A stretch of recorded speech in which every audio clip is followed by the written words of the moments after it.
Good morning, excavator lovers. Today I'm going to provide you with a description and a walk around of a 2016 Kubota U-35 zero-turn excavator. Excavators are categorized by weight. This machine is an 8,500 pound unit.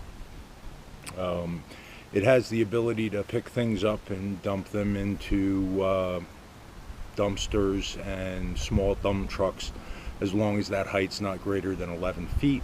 It has the ability to dig 9 feet into the ground. It can pick up, it can lift 3,000 pounds of weight. It has a breakout force of 79,000 pounds. That's the amount of pressure that's put on the bucket as it curls and digs into the ground. So let's take a walk around. I'd like to show you some of the components of a mini excavator. For those of you who are operators and have done this before, you'll know the names and the terms of everything that I'm going to use. But for those of you who are new to the excavator world, especially the mini excavator world, I'll show you the components of the excavator, how it operates, and how it can get some projects done without a lot of manpower. Primary components on an excavator are the boom arm, the dipper stick, and the bucket.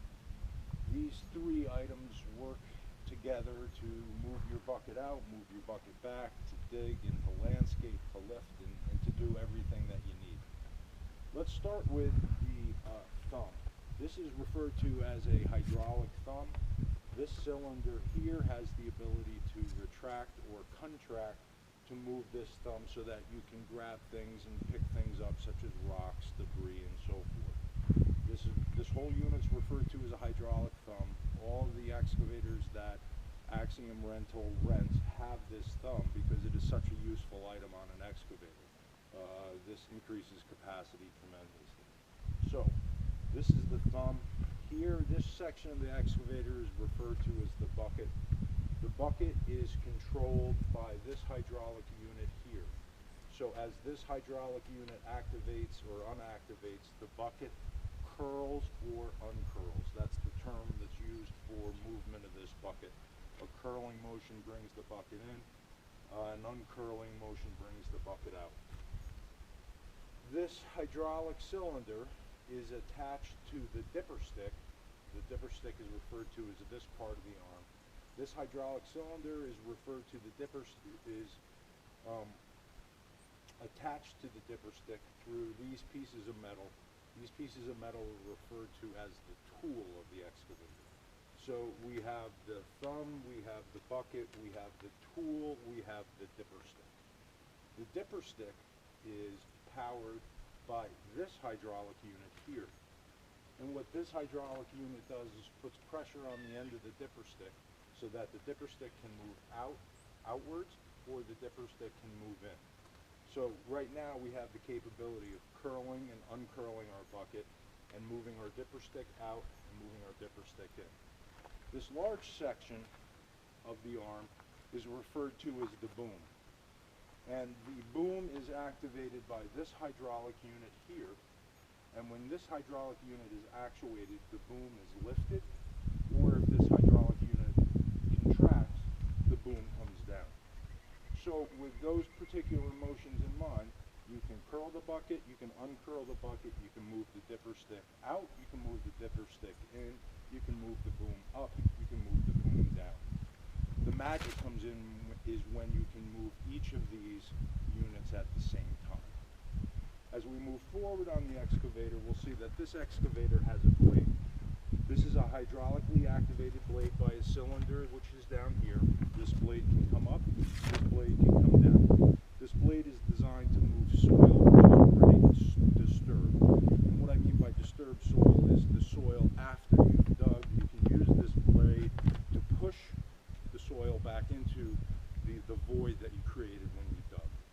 One option that these machines have is there is a float function on this blade. operated tractors before know that the float function allows the blade to float against the ground with just the weight of the blade, so that as you're exiting from your work area, you can refine and clean up the work that you've done. Because when an excavator leaves a job site, the job site should look better than when the excavator arrived. As we move forward, or to the side here, this is the cabin of the excavator. What I'll do now is take a walk around of the cabin and the engine and the hydraulic system which operate this Kubota U-35. Inside the engine compartment, we can see the air filter is here on the machine. Here's the fuel filter. This is the water separator, which allows any water that's in your diesel tank to accumulate as this red piece of plastic rises. You're aware that water is in the fuel system, so you undo that cap and drain it. Here's the engine oil check lever, and behind this shroud is the fan belt and the fan mechanism. This side of the machine, you'll see two radiators. One of these radiators, the outside radiator, is used to keep the engine cool. This inside radiator is used to cool the hydraulic fluid. The hydraulic fluid enters into this radiator here, crosses, and goes down here. Here's the battery for the engine, and this is the air intake with the coolant overflow valve. And here we see the hydraulic reservoir tank. This tank is an 11.8 gallon tank. It takes hydraulic fluid. If you need to add fluid to it, you put it in this cap. You can always check the fluid level by looking at the sight glass. Within the sight glass, you can see that the fluid level is adequate for operation of the machine. The reason the fluid level is this low is that as the machine operates, the hydraulic fluid will expand and it will fill up and go up to this high inside of this tank. Here we have the hydraulic cylinder block.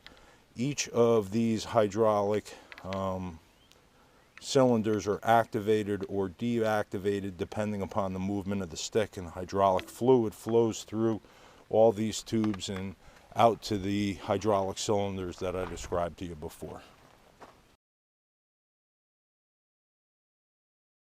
The cabin, the operator station of the excavator, I'll provide you with a demonstration of how each of the components we spoke of before are controlled through these two joysticks.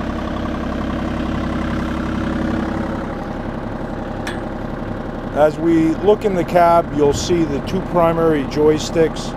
These are the joysticks which will activate all the hydraulic cylinders within the machine, and this is where the magic happens. As we discussed, the thumb is there. The thumb has the ability to come in and out. The thumb is controlled in this machine by this little toggle switch here. You'll see that if we move the toggle switch,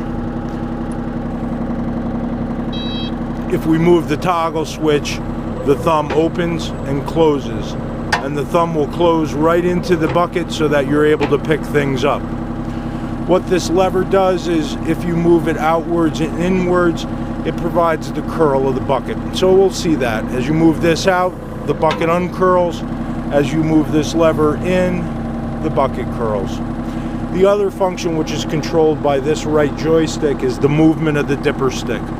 If we pull the dipper stick back, we'll see that the dipper comes in towards the boom. If you push the dipper stick goes out. And then what you'll see is that there are an infinite number of combinations in which you can move this stick, and it'll control multiple functions. For example, in this operation, I'll have the bucket curl in and the dipper stick move in at the same time.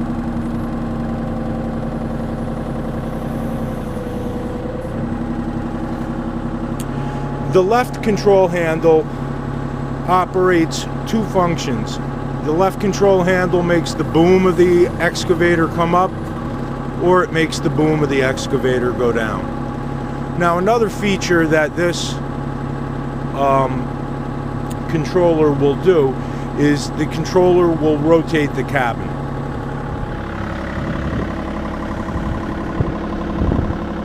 As the controller is moved inwards, the cabin will rotate to the left.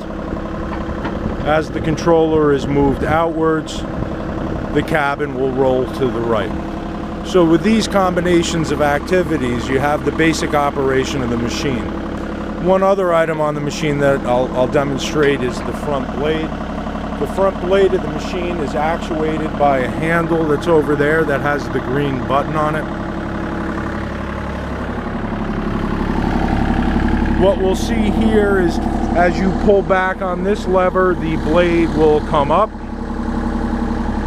And then as you push this lever forward, the blade will go down. When operating the excavator, your maximum lift capacity, breakout force, and activity will occur when your digging activity occurs over the front blade. That provides the most stable platform for the machine to operate. If you were to do the same type of work with the cabin turned towards you over the track, you'll get a heck of a lot of work done, but you'll find that the machine does not have as much power in that orientation because it doesn't have the blade to operate from.